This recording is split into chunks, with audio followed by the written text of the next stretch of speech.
We are on the road on a sunny, beautiful, slightly breezy morning. We're heading for the coast. Everything is coming up roses, baby.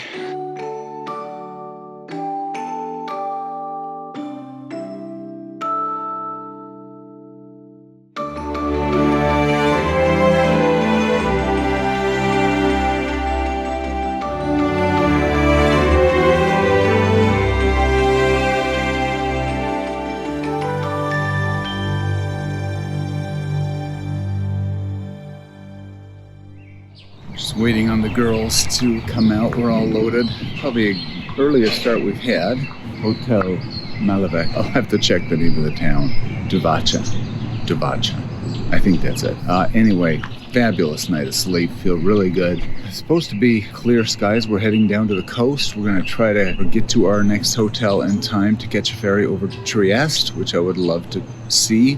Going to be a beautiful day, another beautiful day in a long string of beautiful days. It's met a German couple. They're from the south of Germany, and they bike tour all over the place. And just a real testament, just such really genuinely warm and wonderful people. Amazes me how many here in Europe who do this kind of bike touring. They're older, they don't say quit, they just keep going. They can't get enough of this kind of stuff, which is how I feel about it too. It's inspiring. It's really inspiring. And we start the day with the traditional climb out of town. A wake-up climb. All right, off the highway onto a slightly less busy road. Appreciate that. Beautiful country.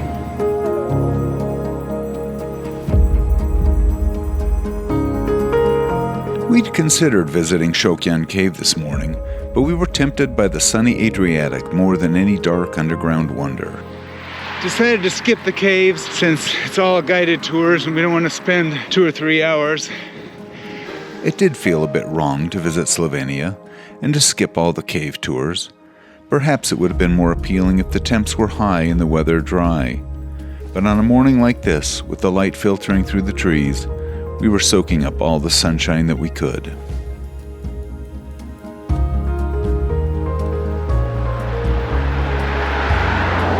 Well, we got some breezes, but they seem so far to be blowing in our direction. Very nice fact that I appreciate very much. The tailwind pushed us along towards our goal. Today we would leave Slovenia for a short stint and enter into a small sliver of Italy and the fishing village of Muggia, just across the Trieste Gulf from the city of the same name. We were drawn not only by the imagined sunnier climate, which we were eager for, but also by new landscapes. And so we breezed along at a brisk clip, through villages and vineyards, basking in the increasingly Mediterranean vibe. It's a good morning to y'all. Good morning. Good morning. Loving this tailwind? Yes. I mean, it is just pushing us straight up the hills. We're just cruising. Yeah.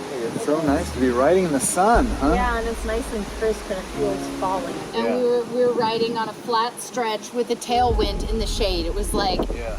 doesn't get better. Literally Everything's coming up in roses. Just love the trees here. Just love the trees here. As anyone who has ridden that long and winding road knows, a tailwind doesn't stay at your back for long, and this was a serious one. Very intense. And sudden hill too. Not a lot of gear. Where are you going, Dad? Hi. We go down here and then cross the road. Okay. You need water? Dobrodošli, bomo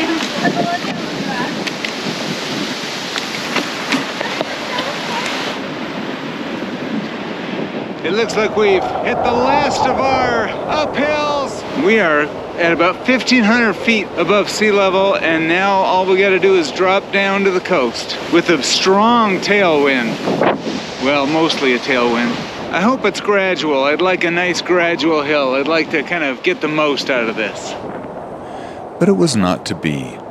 Once we reached the edge of this plateau, we could see that this would be no gentle descent. We pointed our bikes downward, and off we went through the construction.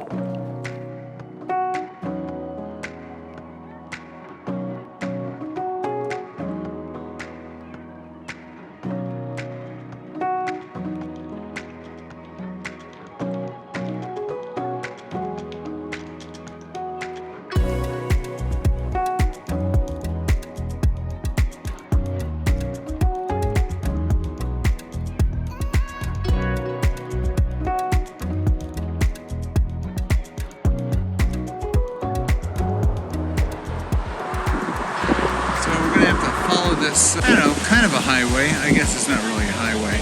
It's sketchy all the same. Very stiff breezes. Some cross breezes that kind of knock you over. Ready? Yeah, I'm ready. Born ready. Up there, there's a picnic table up ahead. Let's try that. Eventually, the road took us down to a busier highway, which placed us in the sights of a fierce crosswind. And although the traffic was light, the shoulders were spotty and sometimes non-existent, and the braking and the bracing against the wind definitely put an ache in our forearms. But the views...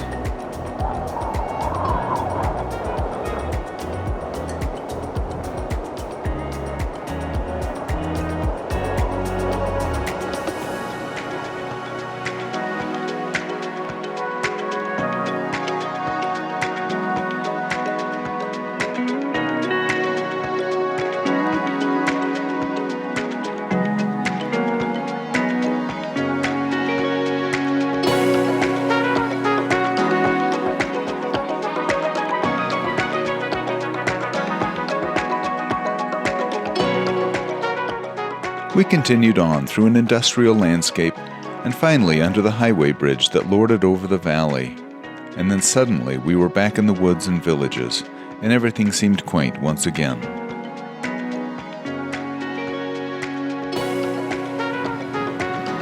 You think we're in Italy? Not yet. Looks like we're getting close. Sure does.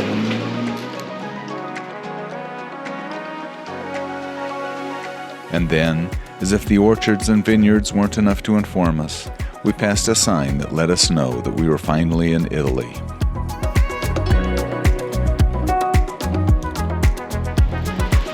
Looking for a tasting of some sort? Yeah, we just saw some olive oil signs there. Oh yeah? Yeah, we would like to see an olive oil press and try olive oil. I think we'll probably have another opportunity. Yeah, I bet. I think we should continue.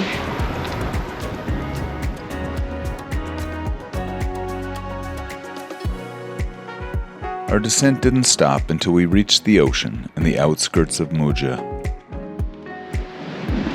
Now we're at sea level. I mean, this isn't like directly en route, but it says no bikes allowed on that road, so Oh, okay. I think this is good. Okay. Go ahead.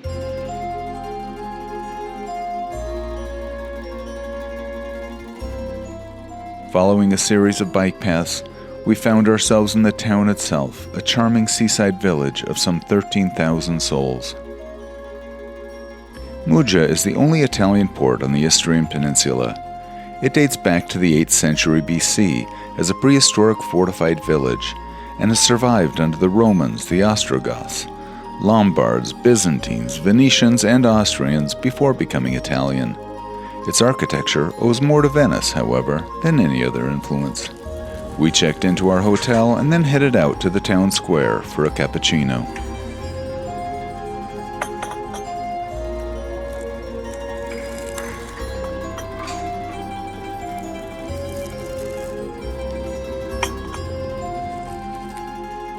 And then we went looking for the ferry to take us across the Gulf to Trieste. Sadly, these winds that bedeviled our ride to the coast were too brutal for the ferries to run, so we found a bus that took us through the chaos and into the heart of the city. A windy day in Trieste. Trieste lies on a sliver of Italy between the Adriatic and Slovenia, and historically belongs more to Austria than Italy. For over 500 years, it was part of the Habsburg Empire and was the fourth largest city in the Austro-Hungarian Empire behind Vienna, Budapest, and Prague. Here's some old stuff. I'm not sure what it is or when it's from. It's definitely old stuff.